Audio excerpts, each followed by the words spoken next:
Hi, Stefan. It's Jeff, and I'm responding to your it's how to deal with difficult names to pronounce. And you put this up in the it was an article you posted a couple weeks ago and made it multilingual, uh, and this is a great topic. I mean, this is a great topic. I got several anecdotes to add in this one. So where do I start with this one? So the coffee cup thing at Starbucks is a great example of this because Renato actually put the same thing up on his LinkedIn profile or at Facebook several years ago, probably about 5 years ago, and he was doing a series of his Starbucks coffee cups with all the different versions of the people were hearing his name to be and attempting to get it. So I'll tag him here and say, Renato, pull all those pictures out and put them on here and show us all those different versions. That was a good, fun laugh too.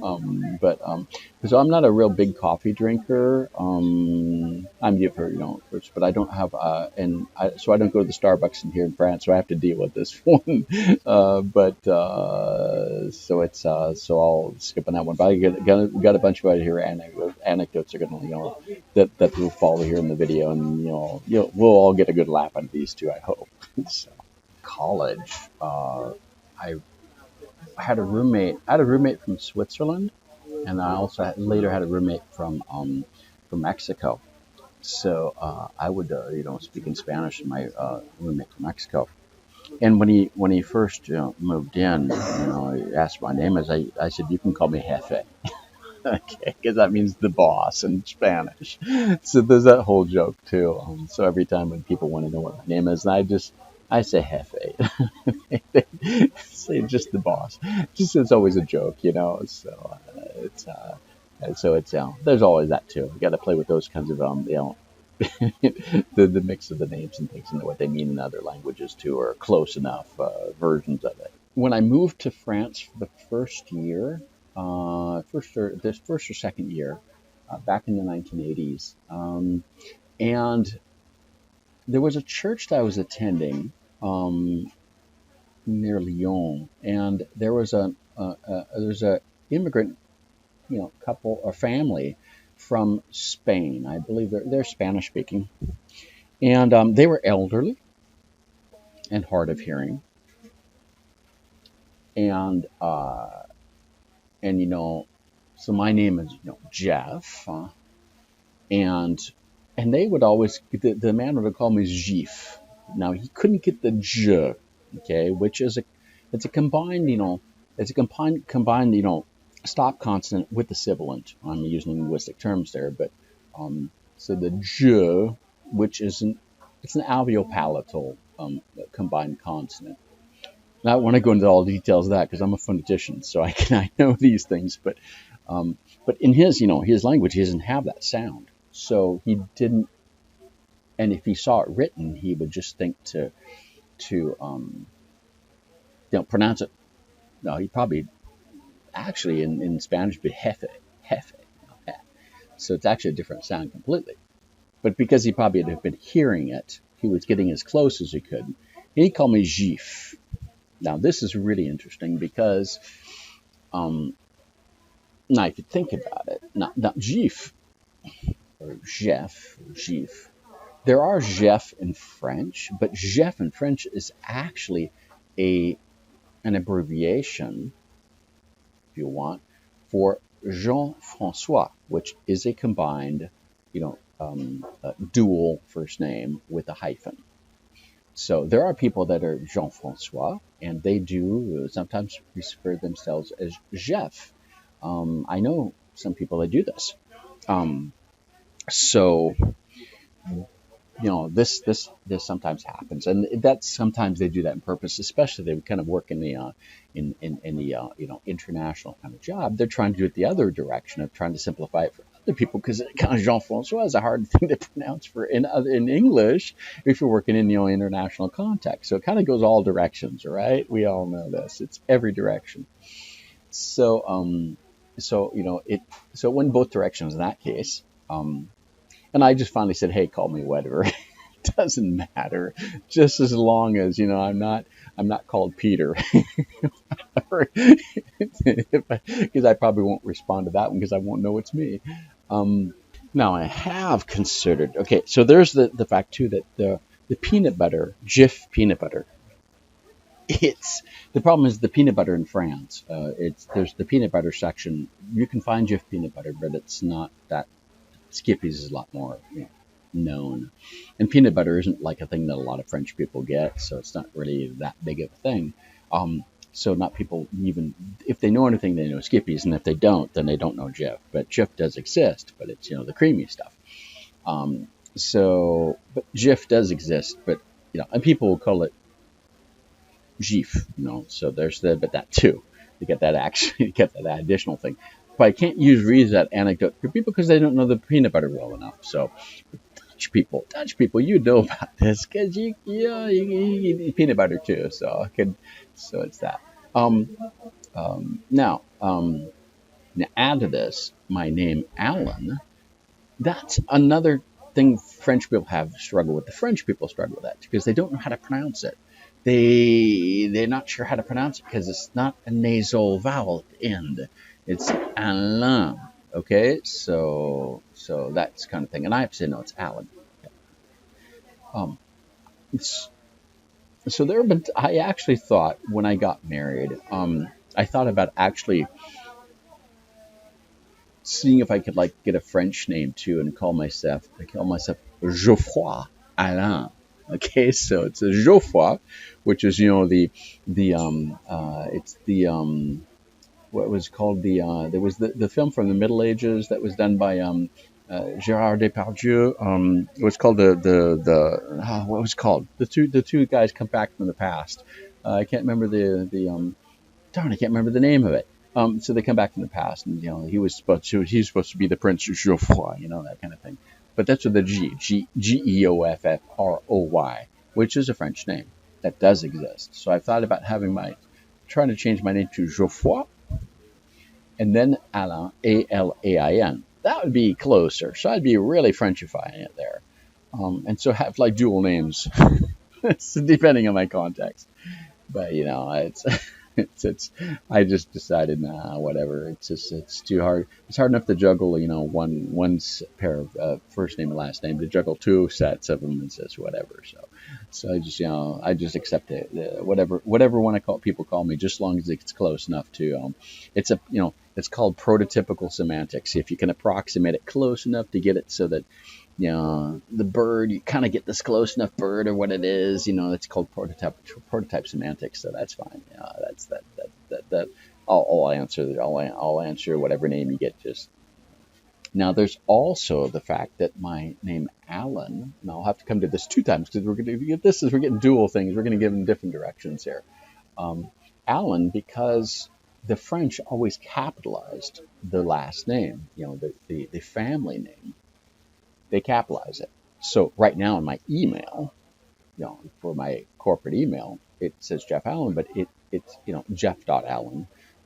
But it's spelled out, Jeff, the name or inside of the hyphens or the inside of the angle brackets or usually the quotes, which is the name the label that goes with the email. It's Jeff and then capital letters and Allen because that's what our French company does with all the people's names. But the problem is I work for a German company. So everybody calls me Alan because that's the way the Germans will tend to do it if they want to focus on if you've got a name that's kind of complicated, they'll put the first name they'll capitalize if it's a difficult name to pronounce so people know how to pronounce the first name. So I got people call me Alan all the time at work. Whatever. I get, I just kind of, that's okay. No big deal. So that's even today. Now, coming back to playing with the name Alan again. So I married a French girl in the mid 1990s. And we moved back to the States. I moved back to the States and she came with me. And we went there. Now, her name is really French. Okay.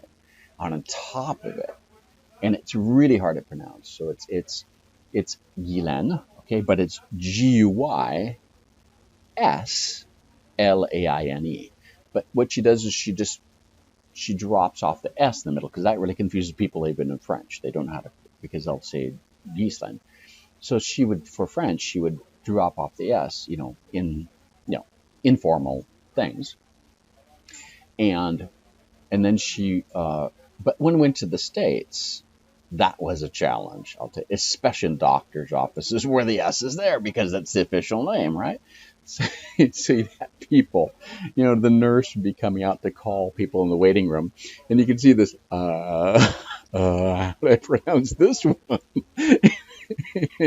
Mrs. Allen, wham, we're here. And sometimes just her beginning thing, it's us. Okay, we know it's us, especially because we're living, I think, in the heartland of Peoria, Illinois, where there's no one in town that has a weird name like she did. And on top of it, she has a pretty French, family name too. Add that to it, and it would make it difficult. So it was that kind of thing too. Now, another funny anecdote about that living in the United States was her English was not that good when we moved because we always spoke in French together. Okay, I came here, we spoke French, we always knew each other in French. But when we were going to move back to the U.S., she took some English lessons. I said, "You need to take English lessons because you're going." My goal wasn't to make her. My goal was not to train her to speak English. Okay. We learn, when you marry somebody or you get to know somebody, you learn a language and you always stay in that language, and that kind of usually happens. And when you come to France, you integrate in France, you speak in French. So, I had to integrate in French, prove myself in French, and write my thesis in French and doctoral thesis in French. And so you got to prove yourself French. And so, hey, did it. But but when you move back to the States, the challenge for her was to, ramp up on her English quickly. And I was teaching a language business school, and for a wedding present, my boss gave her some free, she attend free English lessons or group lessons for like a few months before we left. She didn't go to many of them because she was working too, but she should have gone to more. But hey, you learn when you go immerse. Throw them in the pool. That's what we did. We threw her in the pool when she got to the States. And what the funny thing when we get to the States was, so now her name is Allen. Okay, that helps, kind of, because she's French and doesn't speak English very well. At least in the beginning. I mean, she within like a year or two, because she was working in daycare centers and stuff, and teaching and having to speak to kids all the time. And she really improved her English very quickly. I mean, just really, really quickly. And she speaks really well now. So even years of not using it so much here. But when we moved this to the U.S., we were living in, so back then there's when well, it doesn't matter, but back then, we had, you take your pictures to the Walmart to get them processed. I can't remember what they call this, developed. Sorry, I think in French sometimes, so the word's not coming in English off the top of my head. So you get the pictures developed. And so you take the back then. So when you get the roll of film, the black container with the gray top, and you go and drop it off, and you put it in the little packet, and you write down your name. Well, sometimes at Walmart they write it down for you, right? So this was the challenge. So she had to tell them what her name was, first and last name. So that's where it gets really interesting, right? Because you get a native English speaker, writing down the name, but the French person who's got difficulty, learning how to, speak and to spell, because spelling is usually not the easiest thing to do if you haven't learned to do that really, really, really, really well. And that's when I taught English or taught French. I made people learn to spell really well, because that's you've got to do that. And so she would drop it off and drop it off first. Then she'd come back a week later, a few days later, to pick it up, and they couldn't find it. And after one or two times, she finally figured out what the problem was, that because Allen, because you don't have a lot of words that start with an A, she would aspirate and create the H before it. Should she say Hallen? So they put an H before it and it'd be down in the H's rather than the A's. So that, and then she kind of figured out, hey, she got it. And actually, and because the problem is when she pronounces the name Alan in French, you say Alain, which it means breath in English, in French, but it's got an H on it. So she's thinking there's an H on it. So she's kind of slightly aspirating. She was slightly aspirating it, just to create the L apostrophe that you got when you put the word, the in front of it. So this was, she was kind of doing this in English, and it was the people in the native speakers were not getting it, so they're putting its H in front of it, like it's Howland. So she figured that one out pretty quickly and learned to drop off that initial aspirated H to do that. So that's kind of another joke of difficult names. It's actually not a difficult name, but for her it was difficult because of her French background and because of the other things in the language that have, that interact with that and all the phonological rules that are happening in French the native speakers do. And I totally understand this. So it's, this is my doctoral thesis actually writing about it. And so this is, these are a few of the examples of, and my son's name is Matthew, okay? And we wanted to, one of my son's name is Matthew, and we decided, give him that name. But it's Matthew with a TTH. And in French, it doesn't exist. Now, here's Mathieu, but that's an MATH. And this is an MATT double TH EW, which does not exist. So that he is like haunted on that one too. But he's a native speaker. He's a native French speaker. He's a dominant French speaker. So he's got all this kind of time. I'll have to tell people how to actually pronounce his name. And so, but we've actually Frenchified or localized the pronunciation of his name. Well, they have. I mean, I still always call him Matthew in English when I talk to him, but we call him, everybody calls him Matthew. So it's kind of it's a word that a name doesn't exist. So this is kind of back and forth. So that we get, just in our family, we got so many, examples of this because of this, bilingual, bicultural family that has all these, first names and stuff. They're all kind of mixed and stuff. And then, so hopefully this kind of gives you a few examples of the funny nature of, the funny aspects of bilingual, bicultural, polyglot living, and even at home was always, I call it linguistic gymnastics at home because it's just jumping all over the place. So, but this is definitely fun. How do you deal with difficult names? And those are just a few examples, and I'm not even thinking of. I didn't even write them down. These are ones off the top of my head just to kind of remind myself.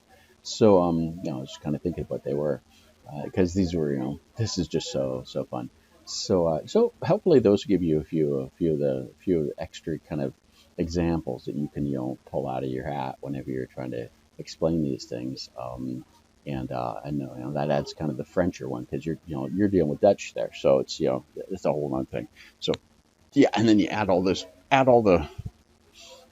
find ways to simplify it.